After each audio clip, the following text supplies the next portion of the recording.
How we doing, everyone? Captain Cody Davis here. Just got done re-rigging for tomorrow's trip and just wanted to shoot a quick video for you guys. I get asked a lot of questions from people coming to fish with me or from just new anglers that are coming down, trailering their boat down from out of town, out of state. And the main question I get is, what do I need to have tied on? X time of year, blank time of year. It all depends on what the weather is doing that day or what has been doing that week. But I'm going to keep it simple for you guys. There is one bait that I think, in my opinion, you can get bit on 365 days a year. You can use it in a bunch of different applications. It's going to get you big bites, and a lot of times it's going to get you a lot of them. You can cover a lot of water, and you don't have to worry about switching around, doing this, doing that, because it's so versatile and they always eat it. And that's just a black and blue swim jig. You know, I'm not partial to any brand, but you got to look for certain things in a swim jig. This just happens to be a no jack dirty jig swim jig. Great jig. Gambler Lures just came out with a fantastic one that they just designed, and it just dropped about a few weeks ago. Phenomenal jig. Greenfish Tackle, they came out with a really good one last year. I use all of them. This is just what I happen to have in my hand. So again, I said a black and blue swim jig. This one's June bug, either black, June bug, or black and blue. To me, it really doesn't matter. I don't think the fish see the difference. The reason being, they will eat this in any watercolor. You know, I've caught them in crystal clear water on this when you think, man, I should be throwing something more natural, and they swallow it, and it's fantastic in dirty water. Obviously, in between is the best, but they always eat it. I've caught them when it's blowing 30 and it's 40 degrees, and I've caught them when it's dead still and 90 degrees. They just happen, they seem to always eat it. And I think a big reason of it is you throw that dark presentation, they don't get a really good look at it. They more or less just see a silhouette coming by them and they jump on it.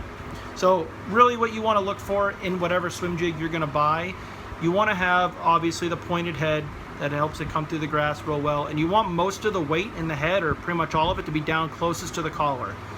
That keeps the bait, you know, kind of swimming more level, in my opinion. Helps it track straighter. A thick weed guard.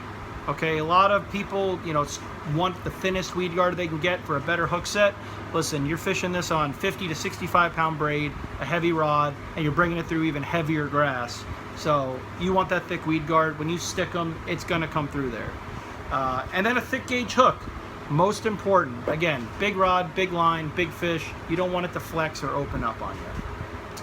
Now, one of the other reasons I say this is a go-to and just always have it on is how versatile it is. You could be throwing this through your Kissimmee grass fields, or you know, your pencil reeds. You could be throwing it around pads, and you might come to a cattail clump that you want to flip into. Instead of reaching down and grabbing your flipping jig or grabbing a beaver style bait to flip in there, there's absolutely nothing stopping you from flipping this in there. Obviously, if it's thick and this won't go through, that's different, but a lot of your flipping scenarios, this is going to work just fine. Can't tell you how many times I'm just fishing pads and just happen to flip in there and you catch a big one using it as a flipping jig. Same goes for a submerged grass where you'd like to throw a vibrating jig or a trap. I've caught just as many fish just throwing this out, reeling it over submerged grass, and when it gets hung, popping it like you would a vibrating jig. It works almost more like a finesse tactic because you don't have as much vibration. But with today's trailers, like this is the Bruiser Crazy Craw. This is a really good one for me. It throws a lot of water. It's throwing vibration. They can feel it, and they eat it up. Another reason I love throwing it, your landing ratio is through the roof. I don't think there's a better bait on the market that you will land more fish in. They come up, they eat it, and 90% of your fish are hooked in the roof of the mouth, back in the crunchers, especially the big ones. Little ones, you'll get them in the lip, but if you hook a big one, the one you want in the boat, I can count on one hand how many giants I've lost on a swim jig. Very, very few. With that being said, that also goes back to what rod and reel you're throwing it on. 7 to 1. Some people like them fast. I like a little bit slower reel, 6/8, 7 to 1. 50, 65 pound braid. And depending on what rod you like, 7.3 to a 7.6 medium heavy to a heavy. I like I throw the arc rods, and arc 7.3 medium heavy is what I like. And I've played around with the 7.6 medium heavy also. You want a little bit of tip. Like I said, a lot of times you're bringing this through thick grass.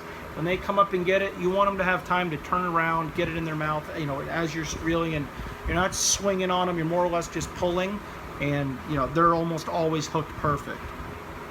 Another cool thing about throwing the dark color is, let's just say you're out on more of the outside edge and it's, you know, tinted water, a little muddy, where a black and blue swim jig usually shines, and you tuck back in and the water starts getting a little cleaner and you start seeing bluegill and stuff like that. There's nothing stopping you from putting a natural or a bluegill imitation swim bait, or, you know, colored swim bait on the back of it. It's a Gambler Easy Swimmer and Lane Toad, one of my favorite colors. Right now I have a Gambler Mega Daddy on the back here, but you know, if you want more of a swim bait presentation, it's quick. All you're doing is switch in the trailer. You don't have to cut, retie, none of that noise. So that makes it nice. You know, and then if you get back into some dirtier water where you want more thump from a vibration, you know, you want more vibration out of your bait, you want more kick, you want it darker, like I said, you can even put a black and blue swim bait on, or you can go to a black and blue crawl. Whatever you like, you can play with it, switch it around. You know, sometimes I'll throw June bug and June bug. Sometimes I'll throw June bug, green pumpkin. They eat it all. It's just always a good base color. I've played with it in every watercolor on the lake, and they just seem to always eat it, and it seems to get you bigger bites. I can't tell you how many times I'm fishing with a partner and the watercolor looks great for white. They're eating shad, you're throwing the white swim jig and you're catching them, but the biggest fish are catching, you know, 2.5, 3 pound schoolers, and you throw this darker jig out there and they turn into 5s and 6s.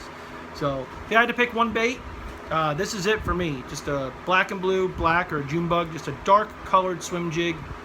I think I said it before, I think the reason it works so well is the fish don't get a real good look at it. They just see that dark silhouette coming by them and they choke it. So fishing's been good. Been catching a lot of fish on this bait here lately, and I only see it getting better as we get into the winter months here. So if you guys want to book a trip and go fishing, feel free to give me a call. My contact info is below, and we'll book you up. If you have any questions, just you know, mention it in the comments. I'm always on there. Or follow me on Facebook and Instagram at Tight Splice Charters, and you know, message me with any questions. Tight lines, guys.